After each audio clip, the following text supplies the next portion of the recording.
বিষয়টা হচ্ছে দলিত কারা। এই দলিত কারা তাদের একটু পরিচয় তোমাকে বলে দিচ্ছি। এই দলিত কথাটি আসছে দলন থেকে। এই দলন শব্দের অর্থ হচ্ছে দমন করা বা বলপূর্বক দমিয়ে রাখা, মানে যাদেরকে সমাজে একদম দমিয়ে রাখা হয় এদেরকেই দলিত বলা হয়। এবার কাদেরকে দলিত বলা হয় বা কাদেরকে দমিয়ে রাখা হয় তাদের বিষয় একটু বলে দিই। এই যে তুমি একটু আগে জিজ্ঞেস করলা যে বর্ণাশ্রম কি জিনিস বা বর্ণ প্রথা কি জিনিস, এটা ক্লাস 6 এর বিষয়। হিন্দু সমাজ 4টি অংশে বিভক্ত। সবার উপরে রয়েছে ব্রাহ্মণ কমিউনিটি, তারপরে ক্ষত্রিয় কমিউনিটি, তারপরে হচ্ছে বৈশ্য, তারপরে হচ্ছে শূদ্র। এই যে 4 ভাগে হিন্দু সমাজ বিভক্ত, এদের সবার যে নিচুতে যে জাতিটা রয়েছে তার নাম হচ্ছে শূদ্র। বুঝতে পারলাম? এই শূদ্রদের কাজ হচ্ছে উপরের 3টা অংশের মানুষের সেবা করা। আচ্ছা, এবার এই শূদ্রদের মধ্যে কারা কারা পড়তেছে, যেমন সমাজের মধ্যে মুচি, মেথর, নাপিত এরকম অনেকেই রয়েছে, এরা সবাই হয়তো শূদ্রের মধ্যে পড়বে। আচ্ছা, এবার এই শূদ্র কমিউনিটির মধ্যে অনেক ভাগ আছে, তো যাই হোক মোটামুটি এরাই আর কি, মোটামুটি তুমি শূদ্র বলে ধরে নিতে পারো। আচ্ছা, এবার এই শূদ্রদেরকে যখন ভারত স্বাধীন হয়ে যাচ্ছে তখন সংবিধানে এদেরকেই বা এই দলিতদেরকেই আবার তপশিলি জাতি বলে ঘোষণা করা হচ্ছে। তো এই দলিতদের অধিকার বিষয়ে তাদেরকে কি ধরনের অধিকার দেওয়া যেতে পারে সেই ব্যাপারে গান্ধীজি এবং আম্বেদকরের মধ্যে একটা দীর্ঘ সময় ধরে বিতর্ক চলেছিল। এবং বলতে গেলে দুজনেই কিন্তু দলিতদের উন্নতি চেয়েছিল, কিন্তু দুজন দুই রকম রাস্তাতে উন্নতিটা চেয়েছিল। তো এই উন্নতির বিষয় নিয়ে গান্ধীজির সঙ্গে আম্বেদকরের কিছু মত পার্থক্য দেখা যায়, এবং যেগুলো আমরা একটা একটা পয়েন্ট ধরে আলোচনা করব। এই তো বুঝতে পারলাম? আচ্ছা, এবার দেখো বিষয়টা হচ্ছে কি, যেখানে বলা হচ্ছে যে ভারতের জাতিভিত্তিক সমাজ ব্যবস্থায় অস্পৃশ্য বা দলিতদের সামাজিক ও রাজনৈতিক অধিকার ছিল অত্যন্ত সীমিত বা অত্যন্ত কম। তাই 1931 খ্রিস্টাব্দে লন্ডনে যে দ্বিতীয় গোলটেবিল বৈঠক হচ্ছে সেখানে কংগ্রেস দলের পক্ষ থেকে অংশ নিয়েছিল মহাত্মা গান্ধী, এবং দলিত শ্রেণীর পক্ষ থেকে অংশ নিয়েছিল ডক্টর বি.আর. আম্বেদকর। এই বৈঠকেই দলিতদের রাজনৈতিক ক্ষমতা নিয়ে আম্বেদকরের সাথে গান্ধীজির বিতর্ক এখান থেকে শুরু হয়। এবার বিতর্কটা অ্যাকচুয়ালি কেন শুরু হয়, তার মূল বিষয়টা কি রয়েছে? কারণটা হচ্ছে যে আম্বেদকর সবসময় মনে করতেন যে হিন্দু সমাজের বর্ণাশ্রম যে ব্যবস্থাটা, এই যে বর্ণাশ্রম মানে কি, যে 4টা গোষ্ঠী রয়েছে, সবার উপরে ব্রাহ্মণ থাকবে। ব্রাহ্মণ হিন্দু সমাজের সব থেকে বেশি সম্মানীয় ব্যক্তি এবং তার সম্মান অত্যন্ত বেশি, এবং তারপরে পরই ক্ষত্রিয়, তারপরে পরই বৈশ্য, এবং শূদ্রদের সম্মান হিন্দু সমাজে খুব একটা নেই। তাদেরকে উপরের 3টা কমিউনিটি সর্বদাই একটু নিচু চোখেই দেখে। তো এবার তিনি বলছেন যে এই যে হিন্দু সমাজের এই বর্ণাশ্রম ব্যবস্থা, যেটা হচ্ছে তোমার মনু সংহিতি বা মনুস্মৃতি, এই গ্রন্থটা থেকেই যেটা পাওয়া যায়, এবং হচ্ছে বেদ, এই ঋগ্বেদ, মানে এই যে পরবর্তী বৈদিক যুগে এইসব বিষয়গুলো চলে আসছে। তো বলতে পারো বেদ এবং মনুস্মৃতি এই গ্রন্থগুলোর কারণেই হিন্দু সমাজ এইভাবে 4 ভাগে বিভক্ত, এবং যেখানে শূদ্রদের পরিস্থিতি খুবই খারাপ। তো এই যে হিন্দু সমাজের এই বর্ণাশ্রম ব্যবস্থা, এইটার জন্যই এই অস্পৃশ্যতা বা এই শূদ্রদের বা এই দলিতদের যে এত অবস্থা খারাপ সমাজে, এটাই হচ্ছে তার মূল কারণ। কারণ বর্ণাশ্রম ব্যবস্থার জন্য এই বিষয়গুলো হচ্ছে। আর বর্ণাশ্রম প্রথার উল্লেখ আমরা কোথায় পাই? সেটা আমরা উল্লেখ পাই হচ্ছে তোমার মনুস্মৃতি এবং ঋগ্বেদের মধ্যে এর উল্লেখ পাওয়া যায়। আচ্ছা, এই জন্য তিনি দলিতদের স্বতন্ত্র রাজনৈতিক সত্তা, মানে দলিতদের নিজস্ব রাজনৈতিক অধিকার এবং এই বিষয়গুলোর উপর তিনি জোর দেন। কিন্তু অপরদিকে গান্ধীজি কিন্তু এই বর্ণাশ্রম প্রথাকে সমর্থন করতেন। তিনি কখনোই চাননি যে সমাজ থেকে বর্ণাশ্রম প্রথা দূর হয়ে যাক। তিনি চেয়েছিলেন যে বর্ণাশ্রম প্রথাটা থাক, কিন্তু তিনি অস্পৃশ্য বিরোধী ছিলেন। অস্পৃশ্য বিরোধী কে মানে? অস্পৃশ্য শব্দের কথা হচ্ছে যে যাকে আমরা স্পর্শ করি না। যেমন তোমার পাশ দিয়ে যদি কোনো একজন মেথর যায়, তুমি তাকে ছুঁতেই যাবা না, বা তুমি চেষ্টা করবা তার থেকে দূরে দূরে থাকার। তো এটা হচ্ছে অস্পৃশ্য, যে আমরা সর্বদাই এই নিচু কমিউনিটির লোকেদের থেকে দূরে থাকতে চাই, বা এদেরকে আমরা টাচ করতে চাই না, ছুঁতে চাই না। তো গান্ধীজি চেয়েছিলেন যে সমাজে বর্ণাশ্রম প্রথাটা থাকুক, কিন্তু অস্পৃশ্যতারা দূর হয়ে যাক। সবাই সবার মধ্যে হাতে হাত মিলিয়ে, কাঁধে কাঁধ মিলিয়ে চলাফেরা করুক, সবাই সবার মতো বাঁচুক, যে যে কাজই করুক না কেন। একজন নাপিত সে যাই করুক না কেন, একজন মেথর সে যাই করুক না কেন, অপরদিকে কোনো একজন উচ্চ শ্রেণীর ব্রাহ্মণ হোক, ক্ষত্রিয় হোক, বৈশ্য হোক, সে যাই করুক না কেন, দিন শেষে সবাই যেন মিলেমিশে থাকে, এইটা তিনি চেয়েছিলেন। কিন্তু তিনি কখনোই জাননি যে সবার উপরটা মানে সবার এই যে একটা ট্যাগ লাইনে আছে যে ও ব্রাহ্মণে, ক্ষত্রিয়, বৈশ্য এগুলো উঠে যাক, সবাই সবার জায়গায় থাকুক, কিন্তু সবাই সবার মতো করে মিলেমিশে থাকুক, এইটা গান্ধীজি চেয়েছিলেন।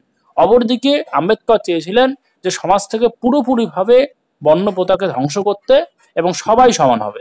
যেমন করে আমরা ফরাসি বিপ্লবে দেখেছিলাম যে তিনটা গোষ্ঠী ছিল, কিন্তু বিপ্লবের পরে তিনটা গোষ্ঠী সম্পূর্ণ হয়ে ভেঙে গেল এবং সমাজ হয়ে গেল ইকুয়াল, একদম সাম্য প্রতিষ্ঠা হইল। তো তিনি সেটাই চেয়েছিলেন ভারতবর্ষে, যে সমাজ ইকুয়াল হবে, সমাজে কোনো ব্রাহ্মণ, কোনো ক্ষত্রিয়, কোনো বৈশ্যর ব্যাপার থাকবে না, কোনো শূদ্র থাকবে না, সমাজে যারা থাকবে সবাই সমান থাকবে, অর্থাৎ সমাজে মানুষ মানুষই থাকবে, কোনো ব্রাহ্মণ, শূদ্র, ক্ষত্রিয় এইসব থাকবে না। বুঝতে পারলাম বিষয়টা? কিন্তু গান্ধীজি চেয়েছিলেন যে না, এই বর্ণাশ্রম প্রথা থাকুক, কিন্তু অস্পৃশ্য দূর হোক। আমি ব্রাহ্মণ ব্রাহ্মণ থাকবো, তুমি শূদ্র তুমি শূদ্র থাকো, কিন্তু তুমি আমি একসাথে থাকবো, একসাথে মিশবো, একসাথে চলবো, এই হচ্ছে বিষয়। কি বিষয়টা এই অব্দি বোঝাতে পারলাম?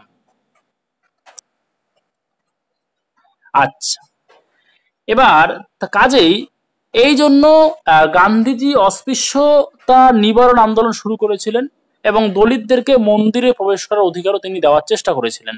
কারণ আজকের দিনে দাঁড়িয়েও কিন্তু ভারতবর্ষে এমন কিছু জোন রয়েছে বা এমন কিছু মন্দির রয়েছে যেখানে এই নমশূদ্ররা বা এই দলিতরা যেতে পারে না। যদি কোনোভাবে সেই মন্দিরের সামন দিয়েও তারা যায়, মন্দির প্রবেশ করা তো বড় ব্যাপার, মন্দিরের সামন দিয়েও যদি তারা হাঁটা চলা করে, তাহলেও হয়তো উচ্চ শ্রেণীর লোকেরা তাদেরকে পিটিয়ে হত্যা করে দেবে। এবং মাঝে মাঝেই তুমি উত্তরপ্রদেশের দিকে একটু তাকালে দেখতে পাবা যে অনেক দলিতকে উচ্চ বর্ণের লোকেরা বিনা কারণে পেটাচ্ছে, মারতেছে, যা ইচ্ছে তাই করতেছে। এটা আজকে 2025 সালে দাঁড়িয়ে ওই ঘটনা ঘটে। তো সেই জায়গায় তিনি চেয়েছিলেন যে দলিতদেরকে মন্দিরে যাওয়ার পারমিশন দেওয়া হোক, এইসব করা হোক। এবং এই জন্য গান্ধীজি দলিতদের হরিজন উপাধি দিয়েছিলেন। এই হরিজনটা মেথর কমিউনিটির মধ্যে আজকের দিনে ইউজ হয়। তো হরিজন শব্দের অর্থ হচ্ছে ঈশ্বরের সন্তান। এই উপাধিটা গান্ধীজি দলিতদের দিয়েছিল। বুঝতে পারলাম? আচ্ছা, এর পরের পয়েন্টটা দেখো, বলা হচ্ছে পৃথক নির্বাচনের দাবি। এই পৃথক নির্বাচনের দাবিটা বিষয়টা কি, আম্বেদকর এই দাবিটা তুলছেন যে দলিতদের জন্য পৃথক নির্বাচনের ব্যবস্থা করা হোক। যেখানে এই আম্বেদকর সংখ্যালঘু দলিতদের রাজনৈতিক প্রতিষ্ঠার জন্য পৃথক নির্বাচনের ব্যবস্থা চেয়েছিলেন, যাতে তারা নিজেদের প্রতিনিধি বেছে নিতে পারে।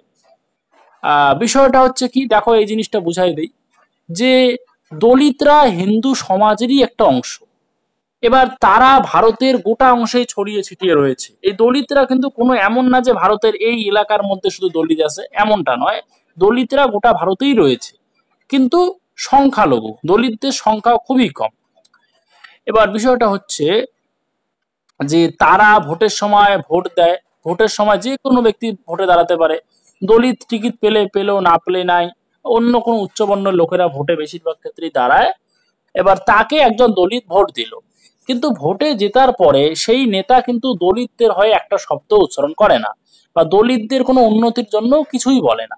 হ্যাঁ, তো এই জন্য আম্বেদকর চেয়েছিল যে দলিতদের জন্য একটি পৃথক নির্বাচনের ব্যবস্থা করা হোক, যেখানে দলিতরা নিজেদের একজন প্রতিনিধি দলিত সমাজ থেকে বেছে নেবে এবং যাকে তারা একচিটি হয়ে ভোটে জেতাবে। এবং সে যদি ভোটে জেতে, তাহলে পার্লামেন্টে গিয়ে বা ধরো রাজ্যসভায় গিয়ে, বিধানসভায় গিয়ে তারা দলিতদের হয়ে কথা বলবে, দলিত সমাজের নিয়ে চিন্তা করবে, দলিতদের উন্নতির জন্য কথা বলবে। তো এই জিনিসটা আম্বেদকর চেয়েছিল। কিন্তু অপরদিকে গান্ধীজি দাবি করেছিলেন যে দলিতরা সংখ্যালঘু নয়, তারা হিন্দু সম্প্রদায়েরই একটি অংশ। এই জন্য তিনি মনে করেছিলেন যদি পৃথক নির্বাচন হয়, তাহলে হিন্দু সমাজ ভেঙে যাবে এবং দলিতরা এই হিন্দু সমাজ থেকে আরো বিচ্ছিন্ন হয়ে পড়বে। এই জন্য তিনি পৃথক নির্বাচনটা একেবারেই চান। বুঝতে পারলাম? এরপরে পুনা চুক্তি হচ্ছে। তো এই অবস্থায় কি হয় যে 1932 খ্রিস্টাব্দে র্যামসে ম্যাকডোনাল্ড, ব্রিটিশ প্রধানমন্ত্রী র্যামসে ম্যাকডোনাল্ড, এখানে রামসে আছে বানানটা, এই রামসে বানানটাকে কিন্তু র্যামসে করে নিও, কারণ এই টাইপিং এ প্রশ্নটায় জফলাটা আসতেছিল না, আমি দিতে পারিনি। এখানে হচ্ছে তোমার রামসে আছে, এটাকে কেটে র্যামসে করে নিও। বুঝতে পারলাম? আচ্ছা, তো এই র্যামসে ম্যাকডোনাল্ড তৎকালীন ব্রিটিশ প্রধানমন্ত্রী, তিনি কমিউনাল অ্যাওয়ার্ড ঘোষণা করেছিলেন। কমিউনাল অ্যাওয়ার্ড জিনিসটা কি? সাম্প্রদায়িক বাটোয়ারা নীতি। দেখো, ব্রিটিশরা কিন্তু সুযোগের অপেক্ষায় ছিল। ব্রিটিশরা ডিভাইড অ্যান্ড রুল পলিসি খুব ভালোবাসে। তারা দুটো কমিউনিটির মধ্যে বিভেদ সৃষ্টি করাটা খুব পছন্দ করে। তো এবার যখন এই হিন্দু সম্প্রদায়ের মধ্যে নিচু কমিউনিটির লোকেরা উচ্চ বর্ণের বিরুদ্ধে এরকম করে বিদ্রোহ করতেছে বা এরকম আন্দোলন করতেছে এবং পৃথক নির্বাচনের দাবি করতেছে, সেই জায়গায় দাঁড়িয়ে ব্রিটিশ প্রধানমন্ত্রী র্যামসে ম্যাকডোনাল্ড 1932 খ্রিস্টাব্দে সাম্প্রদায়িক বাটোয়ারা নীতি ঘোষণা করছে। এই সাম্প্রদায়িক বাটোয়ারা নীতির ফলেই দলিত সহ ভারতবর্ষের একাধিক সংখ্যালঘু সম্প্রদায়ের মধ্যে পৃথক নির্বাচনের অধিকার দেওয়া হয়েছিল। এর ফলে গান্ধীজি একটা জেল আছে, যে জেলটার নাম বলা হচ্ছে ঘেরওয়াদা। আমি কোনো কোনো বইয়ে এই জেলের নাম পেয়েছিলাম জারবেদা, এরকমও নাম পেয়েছিলাম। তো যাই হোক, এটা এরকমই একটা নাম হবে, জারবেদা অথবা ঘেরওয়াদা, এরকম একটা নাম হবে। যাই হোক, এই একটা এরকম একটা জেলে ওই সময়কালে গান্ধীজি বন্দী ছিলেন। তো সেই জায়গায় তিনি আমরণ অনশন শুরু করেন, যে যদি এইভাবে পৃথক নির্বাচনের অধিকার দেওয়া হয়, তাহলে ধীরে ধীরে ভারতের মধ্যে একটা জাতিগত বিভেদ সৃষ্টি হবে এবং এর দ্বারা অবশ্যই হিন্দু সমাজ ক্ষতিগ্রস্ত হবে এবং হিন্দু কমিউনিটির মানুষের মধ্যে একটা বিভেদ সৃষ্টি হবে। তো গান্ধীজি সবসময় চেয়েছিলেন যে টুকরো টুকরো জিনিসগুলোকে এক জায়গায় করে একটা বড় কিছু করতে। তিনি কখনোই বিরোধী ছিলেন না যে কোনো কিছু ভেঙে দিই। তো তিনি চেয়েছিলেন যে দলিতদেরকে যথাযথ অধিকার দিয়ে, দলিতদেরকে যথেষ্ট পরিমাণে স্বাধীনতা দিয়ে হিন্দু কমিউনিটির মধ্যেই রাখতে। তো এই যে পৃথক নির্বাচনের অধিকার বা এই যে সাম্প্রদায়িক বাটোয়ারা নীতি র্যামসে ম্যাকডোনাল্ড ঘোষণা করেছিল, এটার ফলে হিন্দু সমাজ অত্যন্ত ক্ষতিগ্রস্ত হতো। সেই কারণে তিনি জারবেদা বা ঘেরওয়াদা জেলে আমরণ অনুসরণ শুরু করে দিয়েছিলেন। তো যাই হোক, এই জিনিসটা হচ্ছে, এবং ব্যাপারটা হচ্ছে এই জায়গায় প্রথম দিকে আম্বেদকর কিন্তু তার দাবিতে একদম অনড় ছিলেন। তিনি ভেবেছিলেন যে গান্ধীজির যাই হয়ে যাক না কেন, আমরা দীর্ঘদিন আন্দোলনের ফলে আমরা পৃথক নির্বাচন অধিকার পেয়েছি। এখন থেকে আমরা নিজেরাই নিজেদের প্রতিনিধি আমরা পার্লামেন্টে পাঠাতে পারবো এবং তারা আমাদের হয়ে কাজ করবে। সুতরাং এই সুযোগ আমরা ছাড়তে রাজি নই। তো এই জায়গায় গান্ধীজির দিকে আম্বেদকর তাকায়নি। তো এবার বিষয়টা হচ্ছে, গান্ধীজি সেই সময়কালে দাঁড়িয়ে ভারতের একজন অন্যতম সেরা নেতা এবং তার বিশাল প্রভাব। তো এবার আম্বেদকর একজন দলিত কমিউনিটির লোক। এবার যদি আম্বেদকরের জেদের কাছে বা জেদের কারণে গান্ধীজি যদি কোনোভাবে সেই সময় মারা যেত জেলের মধ্যে আমরণ অনশনের কারণে, তাহলে এক তো আম্বেদকর হচ্ছে দলিত কমিউনিটির লোক, ভারতে দলিতদের সংখ্যা খুবই কম, একদম তারা সংখ্যালঘু, এবং যদি এই ঘটনার কারণে গান্ধীজি মারা যেত, তাহলে যারা ভারতের ওই সময়কালে উচ্চবর্ণের লোকেরা ছিল, তারা যে আম্বেদকরকে ছিঁড়ে খেত, সেটা খুব স্বাভাবিক একটা বিষয়। এবং দলিতদের যে কি অবস্থা হতো সেটা ভাবার বাইরে যদি গান্ধীজি মারা যেত। আর গান্ধীজি কিন্তু অবশ্যই উচ্চ কমিউনিটির লোকের একজন, উচ্চ কমিউনিটির মধ্যেই একজন ছিল। তো সুতরাং এই অবস্থায় দাঁড়িয়ে যখন গান্ধীজির অবস্থা খারাপ হচ্ছে আমরণ অনশনের কারণে, তখন গিয়ে আম্বেদকরও এই দাবি থেকে সরে আসতেছে এবং দুজনের মধ্যে একটা চুক্তি হচ্ছে, যে চুক্তির নাম হচ্ছে পুনা চুক্তি। এই চুক্তি স্বাক্ষরের মধ্য দিয়ে আম্বেদকর শেষ পর্যন্ত গান্ধীজির কাছে হার মানতে বাধ্য হন এবং এইভাবেই আম্বেদকর তার দাবি থেকে সরে আসেন এবং গান্ধীজি এই বিতর্কে জিতে যায়। এবং এইভাবেই গান্ধী এবং আম্বেদকরের যে বিতর্কটা, সেটা এইভাবেই শেষ হয়ে যায়। এই অবধি বোঝাতে পারলাম? আচ্ছা, এবার শেষ অবধি একটাই আমরা কথা বলবো, যেটা আমরা এই টপিকটা থেকে বুঝলাম, যে এই বিতর্কগুলো থেকে আমরা যা বুঝতে পারি যে দলিত কমিউনিটির উন্নতি দুজনেই চেয়েছিল। সেটা গান্ধীজিও চেয়েছিল, আম্বেদকরও চেয়েছিল। কিন্তু হ্যাঁ, দুজন দুই পদ্ধতিতে চেয়েছিল, এই হচ্ছে বিষয়। কিন্তু আলটিমেটলি যদি বলতে চাই, দুজনই দলিত সমাজের কল্যাণ বা উন্নতি চেয়েছিল, কিন্তু হয়তো গান্ধীজির রাস্তাটা একটু আলাদা রকম ছিল, আম্বেদকরের রাস্তাটা তো আলাদা রকম ছিল।